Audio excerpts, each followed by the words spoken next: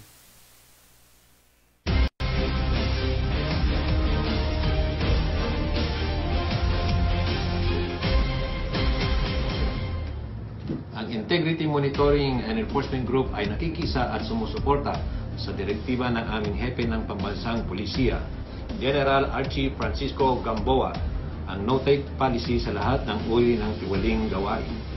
Hinihikayat namin ang publiko na i-report ang anumang sangkot sa katiwalian ng mga miyembro ng pulisya na kanilang nalalaman, tulad ng pagsusugal, sabong, panunuhol, illegal na droga, prostitusyon at iba pang maling gawain sa aming tanggapan o sa mga numerong 0998-970-2286 at 0995-795-2569.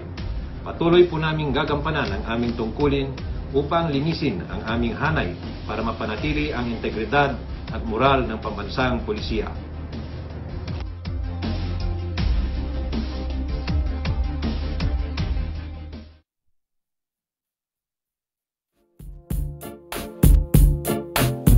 Ayan ho, ang napakalinaw hong babala. Hingil pa rin ho ito sa no-take policy. Yan ho ang napakalinaw hong babala ni Police Colonel Ronald Lee, ang pinuno ho ng Integrity Monitoring and Enforcement Group dyan sa Campo Crame. Oras ho sa buong kapuluan. Ganap na ho alas 10:15 na nagmamadaling hapon. Basa-basa ho muna tayo ng ating mga viewers, ng ating mga listener na nakamonitor ho ngayong umaga. Cada vez que me decías que tus ojos eran míos y que tu vida era la mía, reconocía que eras toda una mujer, que tonto fui al pensar. Ayan, nakamonitor na rin ho sa atin. Todo a mi modo, pensaba compartir contigo. Si Jimmy Librada, Así, tampoco esperaba que me fueras a mentir. Ganon din si Felix Dinyo. Sabía que todo acabaría en el tiempo de tu partida, manejando loco, borracho por tu ausencia, nublado el pensamiento porque tú ya no eras mía. So de hoy en adelante nadie puedo confiar. Ay nako, tumawag si Difícil olvidar. si kasamang June Tobias. Nabura tuloy yung mga naka-view ng mga viewers natin. Ay nako. Nakamonitor ho sa atin si Alex Albert Lopez, ang wala hong kahilig-hilig sa TikTok. Yung iba ho, hindi ko na humabasa si Kasangga Pait, nakamonitor din ho ngayon sa atin. Y por tus modos fui herido, tenías todo. Ay nako. De un hombre buscaba. Ayan si Ami Cruz dyan sa lalawigan ng Bulacan, yung mga Bulaqueño at Bulaqueña nakamonitor na ho sa atin. Ganon din ho yung kanilang mapagmahal hong gobernador. En mi cara me dijiste que yo era el único que tú querías. Bulacan Gobernador Daniel Fernando. Lo sé, fue mi misma culpa que yo tuve. por andar muy en mi nube. Ayan, nakamonitor na rin ho sa atin si Rosemary D, ha? Compartiéndote con otros, ¿no crees? Ay, nako, yung aking napakaraming viewers, hindi ko na ho mababasa, ha? Komento ho kayo uli, ha? Siempre recordaré. Dahil ho, tumatawag ho yung isa ho nating correspondent. Por eso estoy Abay, nabura ho yung inyong mga view, ha? No quiero estar. Kaya hindi ko na ho kayo mababasa. Ipagpaumanhin, ha? Sabi ho ni Rosemary D, Sir, good morning. I'm watching here in Kasiglahan, Rodriguez, Rizal. Ang kumple ng mga tao dito sa barangay namin, hindi daw po dito masadali, ha? Mabigyan ng SAP. Sabi ng barangay. Annex dito sa amin sa area Kasiglahan, Rodriguez, Rizal. Bakit kaya? Ibig sabihin yung mga videos ho nila, yung mga pagre-repack ho nila. Ano ho yung props lamang, Sus Mariosep. Ano ba naman yan? Montalban Rizal, Rodriguez Rizal. Mayor Tom Hernandez. Bakit ho ganon? Hanggang ngayon marami pa rin ho mga nagre-reklamo sa bayan mo na mga hindi pa rin daw ho nabibigyan ng ayuda. Sus Mariosep, magdadalawang buwan na ho, Sus Mariosep. Ay, nako. Tandaan na lang ho natin, ha, yung mga ganitong klaseng mga pinuno ho ng bayan. Tatandaan ho natin ang mga yan, ha. Isulat nyo ho sa inyong mga diary, ha. Babawian nyo na lang ho yan, ha, sa 2022. Ayan, nakamonitor na rin ho sa atin ngayong umaga si Ilagan Rayos Christy, ha. Sabi ho niya, good morning sir, God bless po. Ayan, God bless din po sa inyo at ingat-ingat po kayo. Ayan, si Jim Sahol, sabi ho niya sa atin, Sir Ronald, nag-chat po ako sa inyo. Ayan. Ayan, sabi niya, sir, nag-chat po ako sa inyo. Ayan. Sabi ho yan ni Jim Sahol. Sabi naman ho ni Ami Cruz, stay safe tol, good job. Ayan, dyan ho ito sa Bulacan, sa Malolos, Bulacan. Binabati ko yung mga Bulakinyo at Bulakinya. Ganon din ho yung aking mga masusugid ho nga taga-subaybay, dyan sa bayan ho ng Apare, sa bayan ho ni Mayor Brian Chan, at dyan ho sa Cagayan, ha, sa lalawigan ho ni Gobernador Mamba. Siyempre, binabati ko rin ho ang mga Dabawinyo at Dabawinya na nakamonitor din ho ngayong umaga ho sa atin. Dyan sa Barangay 22C, Quezon Boulevard, Davao City. Barangay Chairman ho, Eduardo Milyondaga. Nakamonitor na rin ho sa atin ang mga kapatid ho nating Muslim, ha, dyan ho sa Hulusulo. Ayan. Ganon din ho ang mga Bicolana at Bicolano. Dyan sa Legazpi at Sorsogon, nakamonitor na rin ho sa atin. Desde el día que tú te fuiste, se me acabaron los problemas. Lalong-lalo na ho ang mga Mindoreño at Mindoreña, ha, dyan sa Occidental Mindoro at Oriental Mindoro. Na pinamumunuan ho ng mga masisipag din at mga mapagmahal, ha, na mga gobernador Edgar Diano at Gobernador Bones Dolor. Nakamonitor na rin ho sa atin ang mga taga Marinduque at mga taga Palawan, ha. Ganon din ho yung Police Regional Office 4B, ha, dyan sa Cam Ipihinyo Navarro, Calapan City, Oriental Mindoro, ha, yung mga kaibigan natin dyan sa CIDG, na pinamumunuan ni Regional Commander Police Lieutenant Adonis Guzman. Nakamonitor na rin ho sila sa atin. At siyempre yung kanyang masipag na Provincial Officer Police Major Marlon Mayuga. Nunca más volveré a sufrir. Nunca más. Binabati din ho natin yung provincial director ng PNP sa Oriental Mindoro. Así bien sabías que esto Police Lieutenant me dolería. hindi, Police Colonel na pala, bakit dinidimot ko? Police Colonel Christopher De La Cruz, ayan. Bien, si pudiste ser mi esposa, ahora te... Ganon din ho yung Regional Commander, Regional Director, Estamos bien a donde estamos. ng Police Regional Office 4B, Police Brigadier General ni Sergio Ubaob. Tú misma escogiste. Tuloy-tuloy lang ho tayo. Ang dami ho nating balita, ang dami ho nating reklamo, mga reporters. Esta canción a ti. Tawag na ho kayo, ha? Yo te esperaré. Grabe! Lastime, eso siempre recuerdo. Marami pa rin ho nga hindi ho nakakatanggap ho ng ayuda, ha? Eso estoy At meron din ho nga babala ho rito ang Pangulong Duterte. sin ti. Meron na nga ho mga nasampulan, ha? Lalo na ho yung Barangay Kagawad, ha? Sa Hagonoy, Bulacan. Ayan, inaristo ho kaagad matapos yung magbigay ng pahayag ang Pangulong Duterte. Akala nyo ho, ha? Nako, ha?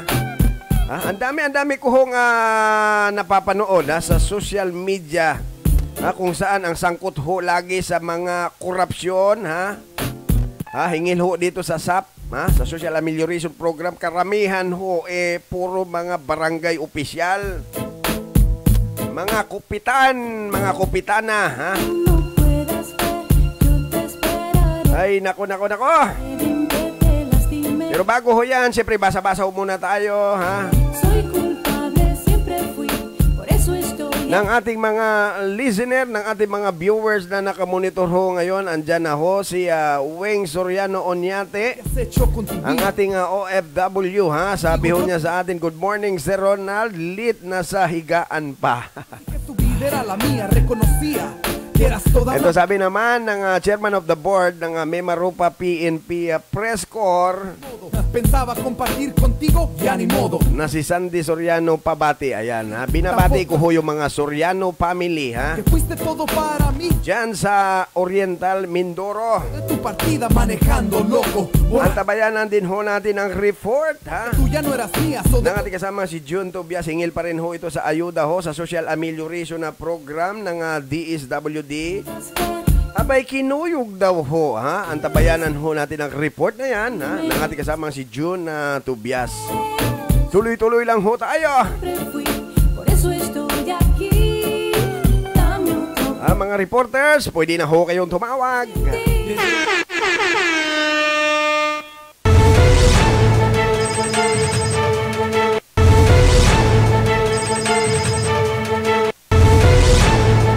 Samantala ho, bilang daw ho ng mga tinamaan ho ng COVID-19 sa Pilipinas, abay pumalo na ho sa 9,684 na ganun na ho karami. At kapalaran daw ho ng prangkisa ho ng EBA sa CBN nasa Kongreso. Ayon ho yan sa palasyo ho ng Malacanang. At franchise bill ng EBA-CBN hindi raw ho masisertipikahan nga urgent ng Pangulong Rodrigo Duterte. Samantala, DILG tiwalang may sabwatan at anomalyang nagaganap daw ho sa Social Amelioration na program. Ay totoo ho yan. At anomalya ho sa pamamahagi ho ng Social Amelioration na program abay iniimbestigahan na ho, hindi lamang ho ng PNP, kundi pati ho yung National Bureau of Investigation abay papasok na rin ho diyan. Meron ho tayong plus report kung saan yung pamamahagi daw ho ng Social Amelioration na program ng DSWD abay kinuyog. Saan kaya kinuyog? Paano kinuyog?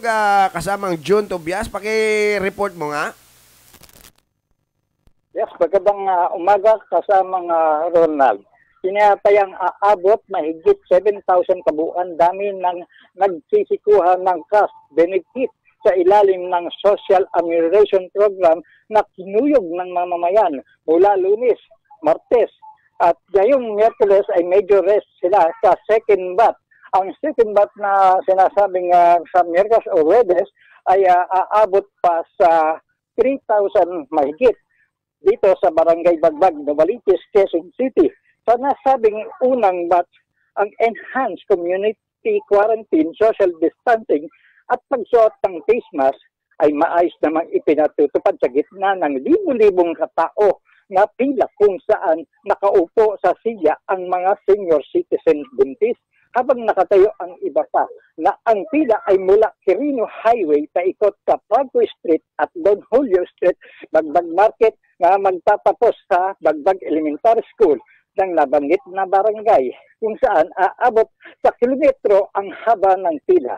Physical distancing at peace and order ay payapa namang naitupad sa tulong ng pamumunuan ng punong barangay Rex Ambita and Council, mga tauhan ni Quezon City Police District Station for Commander, Police Lieutenant Colonel Hector Amancia, Traffic Enforcer, Fire Brigade, Ambulance, na silang naalalay sumuporta sa lugar. Pinaalalahanan din ng ilang kawani ng barangay ang karamihan na kukuha ng ayuda na magdala ng pananggalang tayong sanhi ng alinsangan panahon o biglang pag-ulan at magdala din ng makakain tubig dahil napakahaba ng pila.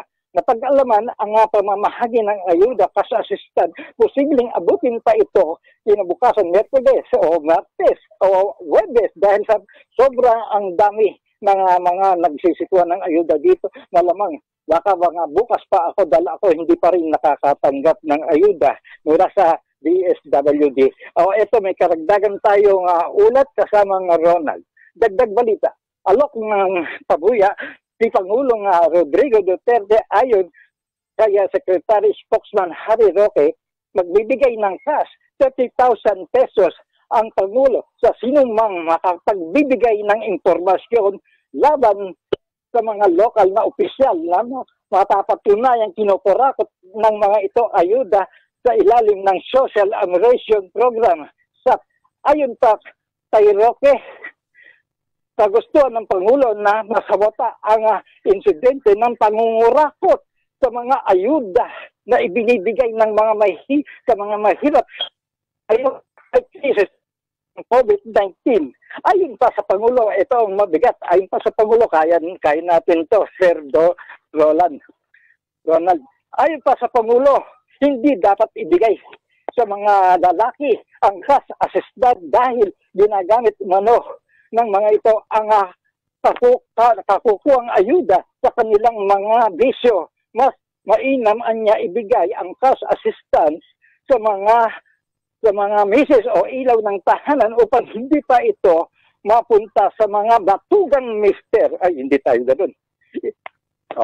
Okay, buhat dito sa Novaliches, Quezon City. John. Yes, John. sir. John. Yes, sir.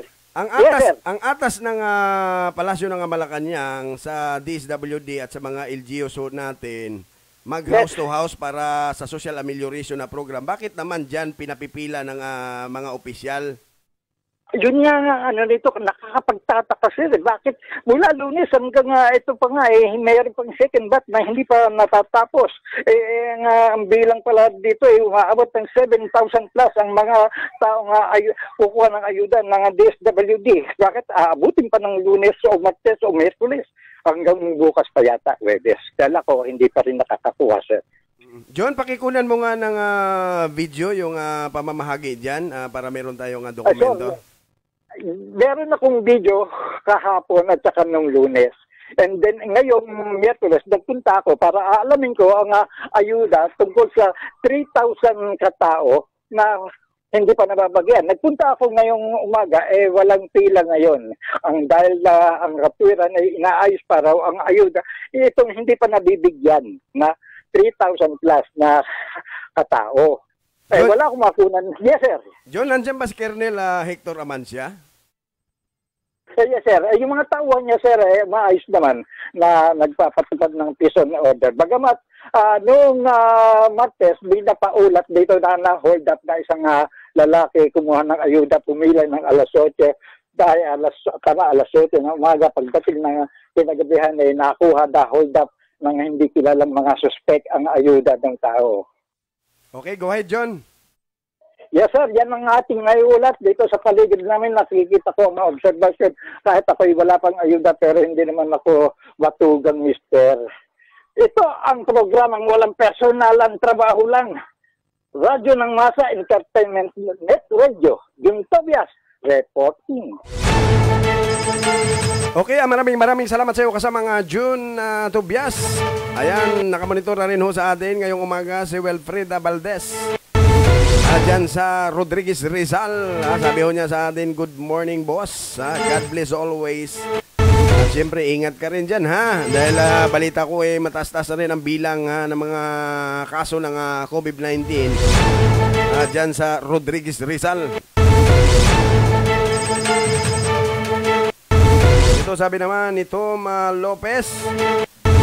Sabi niya, good morning po Kuya Ronald, God bless po. Gusto ko lang kamustahin Kuya Alex ko, ingat lagi siya. Ang huling update ko kay paring Alex, hindi makalakad, gumagapang dahil sa kanyang rayuma.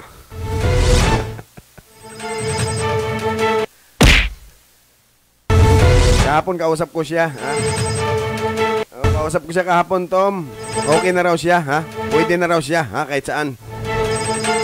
Sabi naman ni Fernando Sindin, good morning po, Sir Ronald. Pakibati mga frontliners dito sa Caloocan City.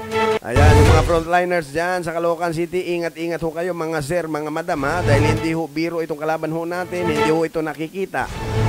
Kung saan napakataas na ho ang bilang ho ng mga tinamaan ho ng COVID-19 sa Pilipinas. Kung saan sumampa na ho ito sa halos 10,000. Grabe, ganun ho karami. Tuloy-tuloy lang ho tayo. Samantala ho, ito hong patakaran sa pagpapatupad ho ng GCQ, abay, aprobado na rin ho ito ha, dyan ho sa Romblon Provincial Interagency Task Force. At Office of the Solicitor General, wala daw hong kinalaman sa desisyon ho ng National Telecommunication Commission, hingil ho sa ABS-CBN shutdown. At Pangulong Rodrigo Duterte may alok hong 30,000 pabuya sa makakapagturo daw ho sa mga opisyal na kumukurakot sa Social Amelioration Program.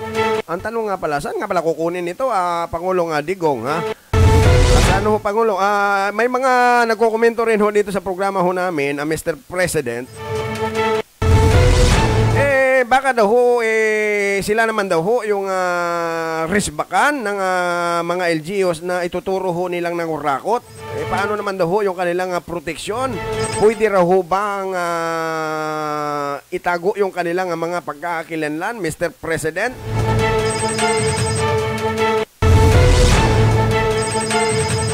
Samantala, ABS-CBN shutdown, isang banta raw ho sa press freedom. Ayon ho yan sa POCAP.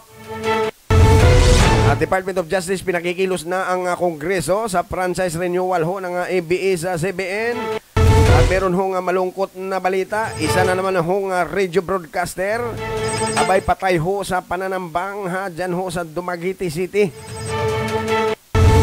At LGUs na hindi tatanggap ng mga uuwing OFW matapos maklear sa COVID-19, abay binalaan ho yan ng Pangulong Rodrigo Duterte. Yari ho kayo, ha? At NTC, ipapatawag daw ho ng House Committee, ukol pa rin ho sa cease and desist order sa ABS-CBN. At kumpirmadong kaso ho ng COVID-19 sa Quezon City, ha? Abay, sumampa na ho sa 1,339 na ganun na ho karami. At ito hong hatid estudyante program sa mga mag-aaral na stranded dahil sa ECQ. Abay, pinag-aaralan na ho ngayon yan ng DOTR at visa ho ng driver's license na napaso sa gitna ho ng ECQ. Abay, pinalawig ho yan ng Land Transportation sa Office o LTO. At mahigit 36,000 katao abay nakakasalamuha daw ho ng mga nagpositibo ho sa COVID-19.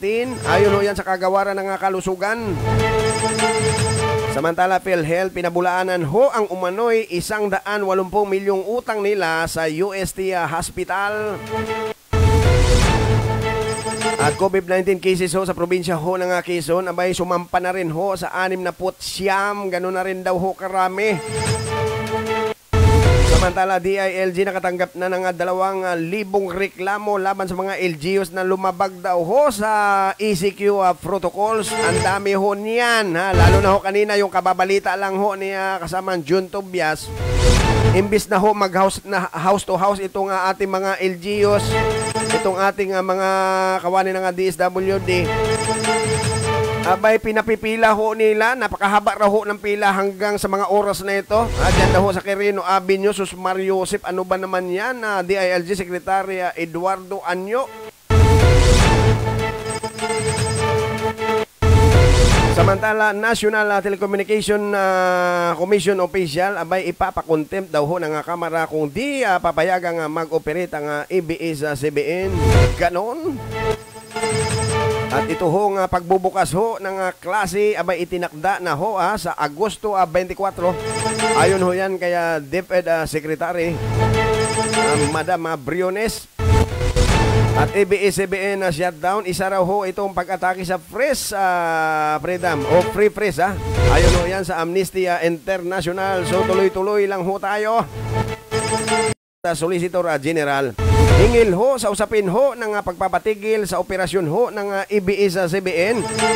Ayon ho yan kaya NTC Deputy Commissioner Edgardo Cabarrios, wala daw hong kinalaman ng babala ng OSG sa naging desisyon daw ho ng NTC sa ABS-CBN.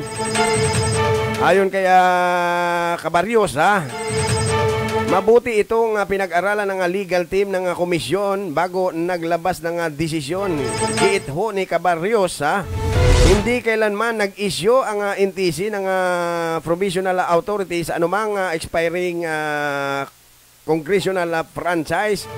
Una raw ho rito nagbabala ang OSG sa ilang opisyal na maari silang maharap sa kasong Anti-Graft and Corruption Practice Act kapag naglabas daw ho ng provisional authority sa ABS-CBN para daw ho makapagpatuloy ng kanilang operasyon kahit paso na ang prangkisa nito. Anong Mayo pa pala na paso? Mayo 4, oo, hindi ako nagkakamali. Samantala ho, ABS-CBN shutdown, isa raw ho itong banta sa press freedom. Kung saan may tuturing daw ho nga banta sa malayang pamamahayag sa bansa ang ginawa raw ho nga pagpapasara ng NTC ho sa ABS-CBN. Ito ho ang inihayag ng Foreign Correspondent Association of the Philippines o POCAP. Ayon ho sa POCAP, itinaon pa nila ito kung kailan daw ho kailangan ng publiko na marinig o malaman ang mahalagang impormasyon at balita kaugnay pa rin sa nangyayari sa paligid ng sa gitna pa rin ho yan ng banta ng COVID-19. Dagdag pa ho ng POCAP, ang naging desisyon daw ho ng NTC ay taliwas sa naging pagtitiyak ng mga mambabatas, maging si Justice Secretary Menardo Guevara na nagsabing maaring magpalabas ng NTC ng provisional authority para ho makapagpatuloy ng operasyon ng ABS-CBN. Tuloy-tuloy lang ho tayo. Kaya nakamonitor na rin ho sa atin ngayong umaga si Danny Akol-Akol. Ganon din ho si Cheryl, si Balino, si Bandal. Samantala, ABS-CBN abay humingi na rin ng suporta sa publiko matapos ho ang shutdown kahapon. Habang nanonood ho ako kahapon, bigla hong nawala sa ere ang TV network. Maraming nalungkot. Lalo na yung may mga sinusundan, katulad ng aking technical site ho dito, talagang tagahanga ho ito, ng teleseryeng probinsyano, oo, Sino ba yung sinusundan mo doon, Hindi pa nakakalaya doon si na-shutdown na Ay, naku. Samantala ho, umapila na rin sa publiko ang ABS-CBN matapos hong ipatigil ho ng NTC ang kanilang operasyon. Ayon ho kaya ABS-CBN na President at CEO Carlo Katigbak, ngayon ay kailangan nila ng karamay at suporta ho para ho may pagpatuloy ang serbisyo ng Natura ho network. Ito anya ay alang-alang daw ho sa 11,000 empleyado ho ng ABS-CBN at sa kanilang pamilya na maapektuhan daw ho ang kabuhayan at maaring mawalan ng trabaho. Lalong-lalo na umano ngayon sa panahon ho na may pinakamatinding krisis sa bansa maging sa buong mundo. Samantala, tiniyak naman ni ABS-CBN Chairman Mark Lopez sa publiko na magpapatuloy ang pagbibigay nila ng serbisyo publiko sa pamamagitan daw ho yan ng iba pang platforms. Tuloy-tuloy lang ho tayo. Sabi naman ho ni Weng Soriano Oñate, shutdown ang ABS-CBN. Sana naman kasi ang kasi pag mag-operate ulit, huwag na din po magbabalita ng fake news. Ito sabi pa ni Weng Soriano Oñate, yung ating OFW diyan sa Saudi Arabia. Sabi niya, puro banta sa malayang pamamahayag. Minsan naman po fake news ang balita nila. Ayun. Tuloy-tuloy lang ho tayo.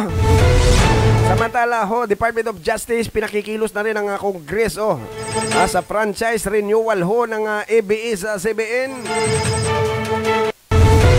Kung sa inatasan na ho ng DOJ o Department of Justice ang Kongreso na agarang aksyonan daw ho ang renewal ng prangkisa ng ABS-CBN matapos ipatigil ng NTC ang operasyon nito dahil sa paso na ang prangkisa ng media network. Ayon kay Justice Secretary Minardo Guibarra, hindi napapanahon ang pagpapasara sa ABS-CBN ngayon dahil sa nararanasang krisis. Bunsod pa rin ho yan ng Corona Disease 2019 o COVID-19 na pandemic. Dahil ho dito, anya umaasa siyang agad na aksyonan ng Kongreso ang apila hingil sa renewal ng prangkisa ng nasabing network. Anya ginagawa naman ng ABS-CBN ang mga dapat itong gawin gaya ho ng pag-apply nito ng renewal bago pa mapaso ang kanilang prangkisa. Tuloy-tuloy lang ho tayo.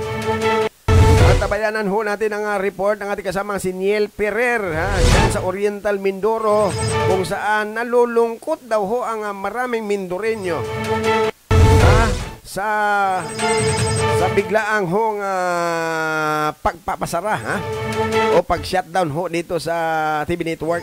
Marami daw ho sila mga sinusundang mga teleserye, kagaya ho ng aking nasa technical site po dito, na hanggang ngayon namumugto pa rin ho yung mata.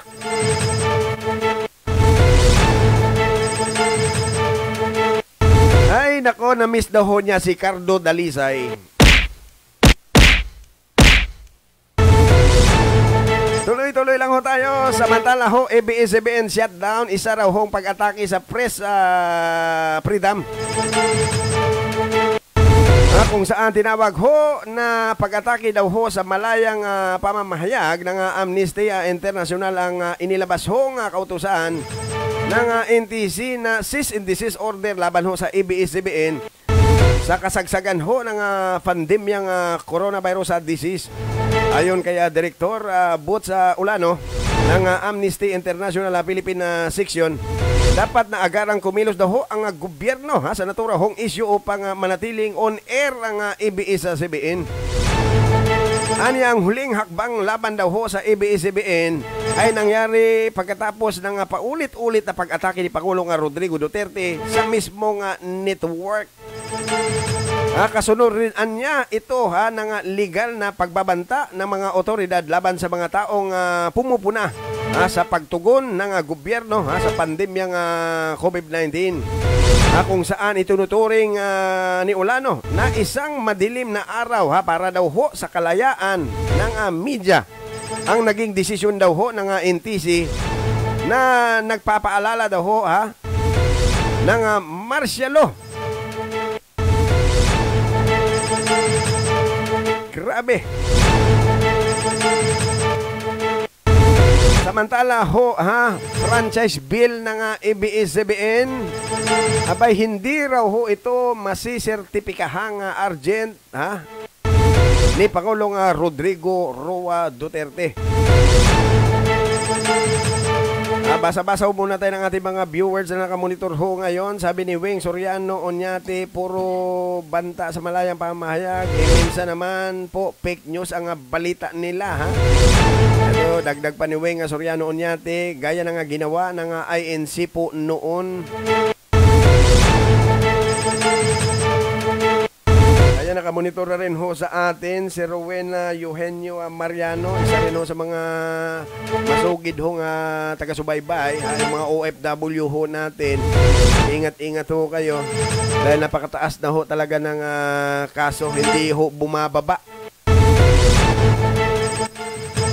Samantala ho, hindi raw ho masisertipikahang urgent bill ni Pangulong Rodrigo Duterte ang prangkisa o franchise bill ng ABS-CBN na ngayon daw ho ay nakabinbin sa Kongreso. Ayon nga Presidential Spokesperson Harry Roque, pribadong interes kasi ang usapin ng prangkisa, kung saan iginigiit ho ni Roque na nasa kamay daw ho ng Kongreso ang pagpapasya kung maririnyo ang prangkisa ng ABS-CBN.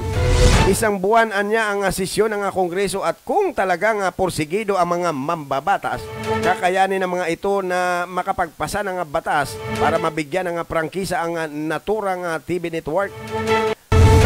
Kung saan balik seksyon ng Kongreso sa Lunes ho yan. Tuloy-tuloy lang ho tayo.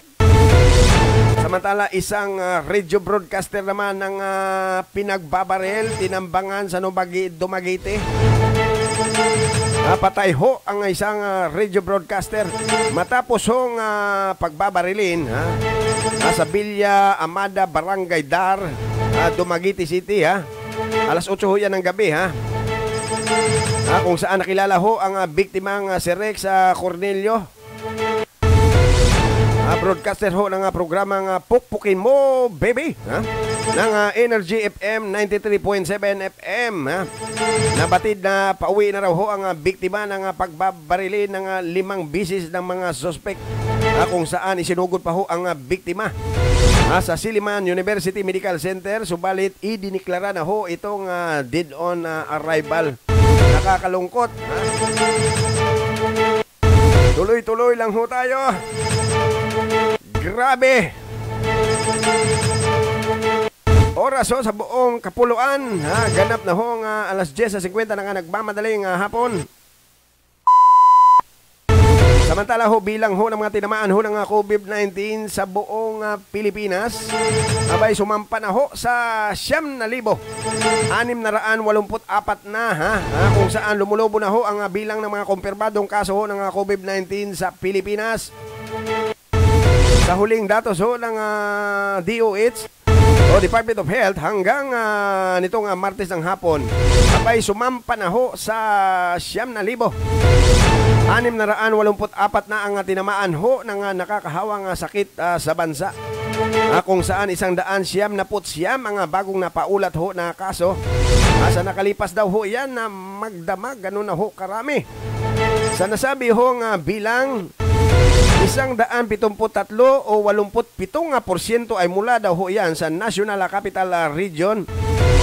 1 o 5% naman sa Region 7, habang 25 namang o 12% naman ay galing daw ho sa iba't ibang lugar. Samantala sinabi naman ho ng kagawaran ng kalusugan na 14 ang karagdagang nasawi dahilan kaya umabot daw ho ito sa 637 ang COVID-related deaths sa bansa. Ganun na ho karami. Samantala 73 namang pasyente ang gumaling sa COVID-19.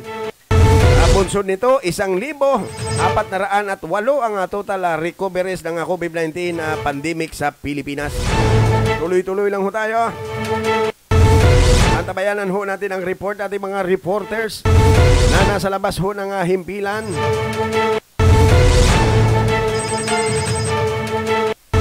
Samantala ho, kapalaran daw ho ng prangkisa ng ABS-CBN nasa Kongreso ayon sa Palasyo ng Malacanang.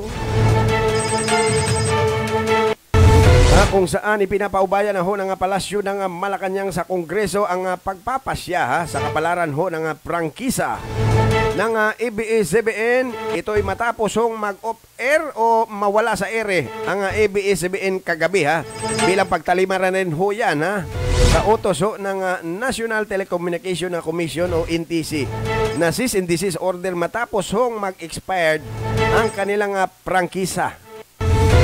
Ayon ho kaya Presidential Spokesperson Harry Roque, maaari namang gamitin ng ABS-CBN ang lahat ng legal na pamamaraan para maibalik ang operasyon. Iginiit din ho ni Roque na nasa kamay na ng Kongreso at wala sa kamay ni Pangulong Rodrigo Duterte ang pagpapasya kung i-renew o hindi ang prangkisa ng ABS-CBN. Tuloy-tuloy lang ho tayo.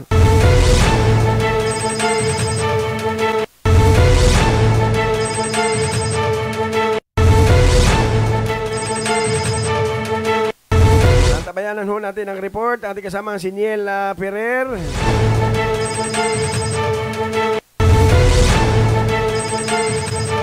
Samantala ho, ito ho ang patakaran sa pagpapatupad ho ng GCQ. Ito ho yung General Community Quarantine. Abay, aprobado na ho dyan sa probinsya ho ng Romblon. Kung saan inaprubahan na rin ho ng Provincial Interagency Task Force for the Management of Emerging Infectious Disease ng lalawigan ng Romblon ang mga rekomendasyon ng League of Municipalities of the Philippines, Romblon Chapter, kung saan kasama si Congressman Eliandro Jesus Budoy Madrona. Patungkol pa rin ho ito sa patakarang ipinapatupad ho sa paglipat ng Romblon mula ho sa ECQ patungo ho sa GCQ. Kabilang ho sa mga inaprubahan sa ginanap hong pagpupulong kamakailan na dinaluhan ho nila Romblon Governor Jose Ariano sa bayan ho ng Udyungan ay ang pagpayag ho sa pampublikong sasakyan. Kabilang na ho dyan ang mga tricycle na makabiyahe basta masigurong may patutupad ho ng maayos ang physical distancing dito, kung saan mananatili namang bawal ang mga pag-angkas sa mga motorsiklo sa ilalim pa rin ho yan ng GCQ. Kung saan pinayuhan naman ang lahat ng bayan na gumawa ng mga ordinansa kung saan kinakailangan ang lahat ng mangingisda na pupunta sa laot ay kailangan munang mag-log-in sa barangay at mag-log out naman pagbalik Paraan niya ito para masiguradong umalis ang mga mangingisda ay walang kasama na galing ho sa ibang probinsya. Abay, tama ho ito.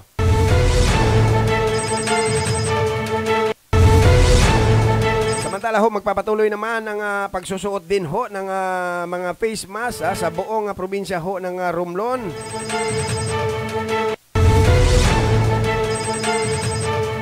So, tuloy-tuloy lang ho tayo.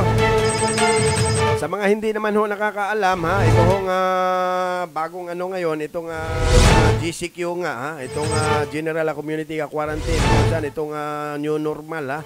Meron kasi mga nagtatanong din ho sa atin, dyan sa Romblon.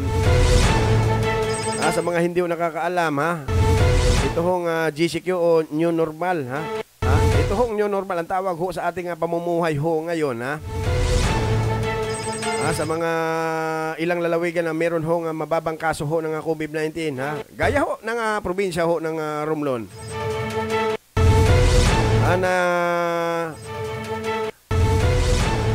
Sino na sa linya, tawag ka na, kasama Niel, tawag ka na, tawag ka na kasama Niel Ferrer, Antabayan na natin ang report ng ating kasamang si Niel Ferrer kung saan marami daw hong nalulungkot sa Oriental Mindoro sa biglaang pagkawala daw sa ere ng ABS-CBN. Hanggang ngayon namumugto yung mata ng aking technical side. Dahil hindi pa rin nakakalaya si ano bang bansag kay Jaime Pabricas dyan sa probinsya na nakapiit ngayon.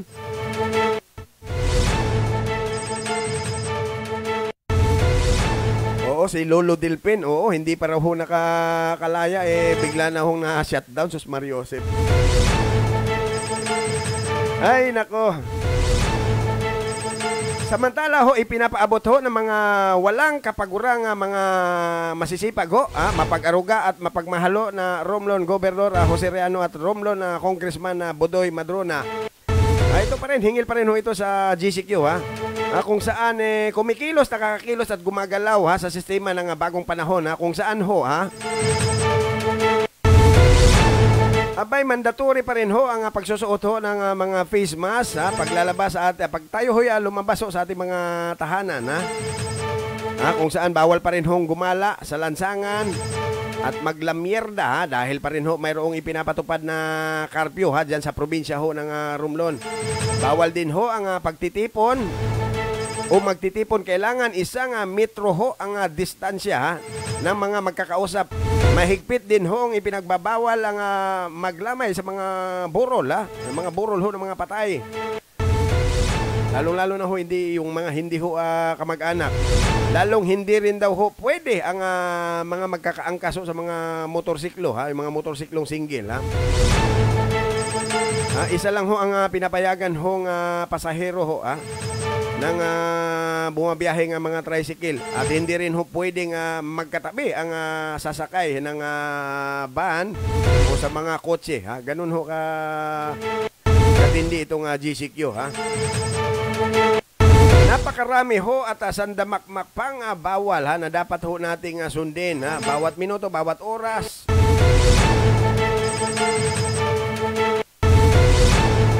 Kaya ho, umpisahan na ho natin mag-practice dito ho sa tinatawag hong new normal dito hong GCQ. Ito ho yung mga probinsyang may mababahong kaso. Ang huling update ko ho yata, base ho yan sa Department of Health, meron hong 43 probinsya ang mababaho ang kaso ng COVID-19 na pinayagan hong napapayagan ho yata magiging new normal So, ito yung general community quarantine. Ayan, sabi naman ni June Tobias, halimbawa hindi na pinayagang mag-operate ang nasabing TV radio station, hindi mag-Facebook or YouTube na lang ang nasabing TV station. Ito sabi naman ni Weng Soriano Onyate, pwede po sir si June Tobias. Ito sabi ni June Tobias, mag-Facebook o YouTube na lang sila. Oo nga naman.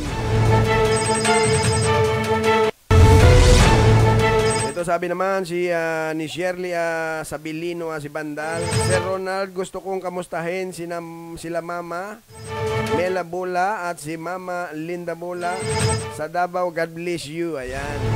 Okay naman sila. Maayos naman sila doon. Tuloy-tuloy lang ho tayo.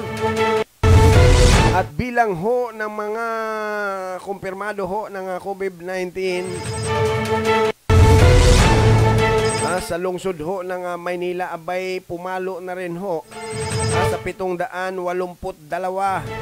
at tumaas pa ho ang bilang ho ng mga nagpositibo hong kaso ng coronavirus disease sa lungsod ho yan Mayor Isko Moreno.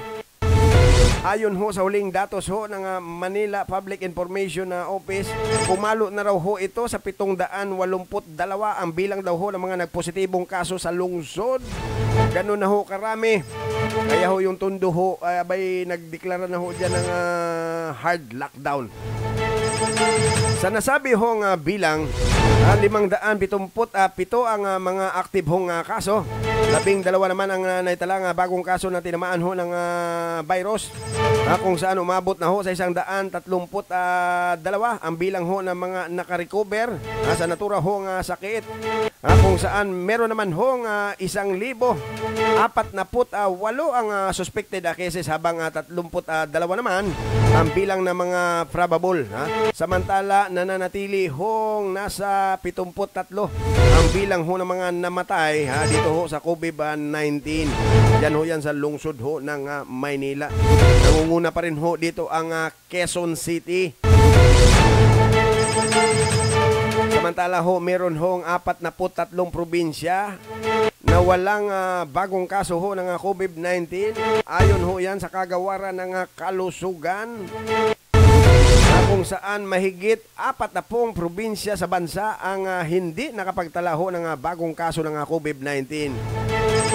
Sa virtual freezer, sinabi ho ni Health Undersecretary Maria Rosario Abergere na walang bagong kaso sa kabuang 43 probinsya sa nakalipas daw ho na 2 linggo, kung saan kabilang ho sa mga probinsya ay ang probinsya ho ng Abra, Agusan del Sur, Aklan, Apayao, Aurora, Basilan, Batanes, Biliran, Bohol, Bukidnon, Camarines Norte, Camiguin, Capiz, Catanduanes, Compostela, Bale, Cotabato, Davao Occidental, Davao Oriental, Dinagat Island, Eastern Samar, Ilocos Sur, Kalinga, Maguindanao, Masbate, Mountain Province, Negros Oriental, Northern Samar, Pangasinan, Quirino, Sarangani, Siquijor, Sorsogon, South Cotabato, Southern Leyte, Sultan Kudarat, Surigao del Norte, Surigao del Sur, Tawi-Tawi, Zambales,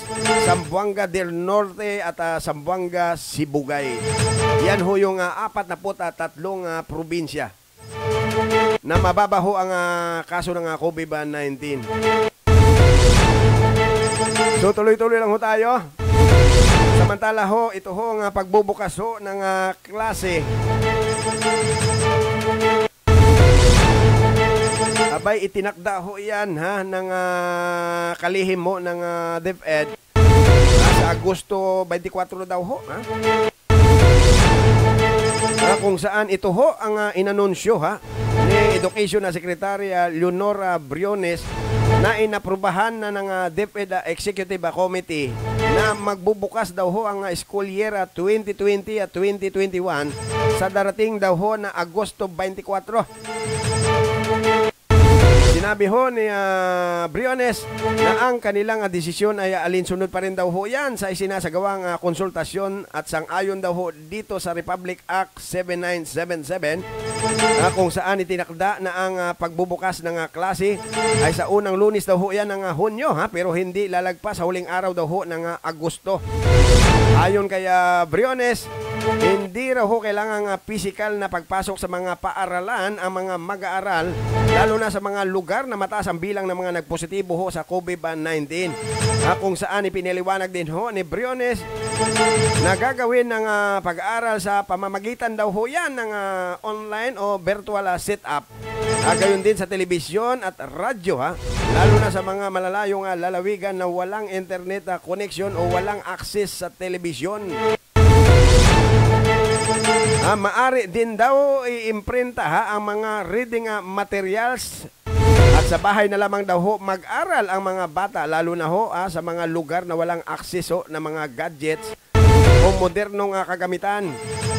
Kung saan inihayag din ho ng opisyal na maliban daw ho sa pagbabago ho ng sit-up ng pag-aaral ng mga bata, may mga ipapatupad din daw ho ng mga adjustment sa mga kurikulum na nanaayon daw ho ito sa COVID-19 pandemic at sa patakaran pa rin daw ho yan ng Interagency Task Force.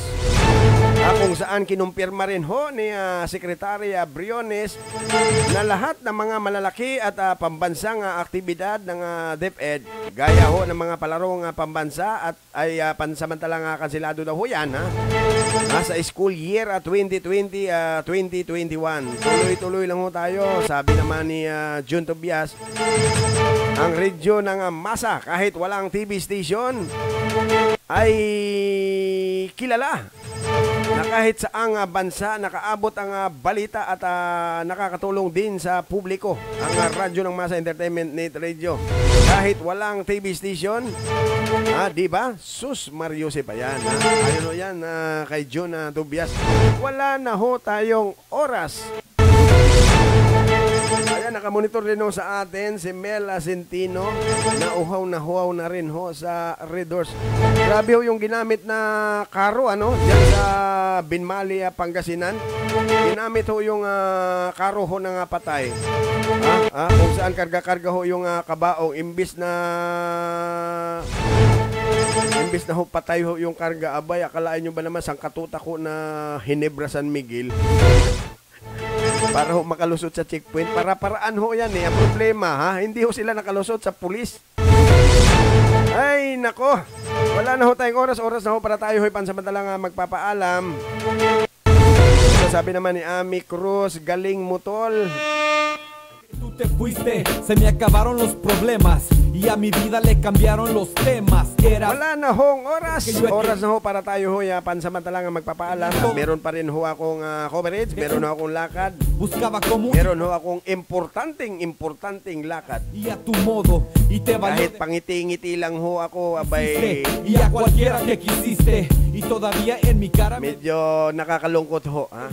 Dahil na nalagasan na naman ho kami, ha? Fue mi misma culpa que yo tuve por andar muy ay nako. Hecho lo posible por nosotros, pero a la misma wala ho tayong magagawa, ha? Una-una lang ho yan.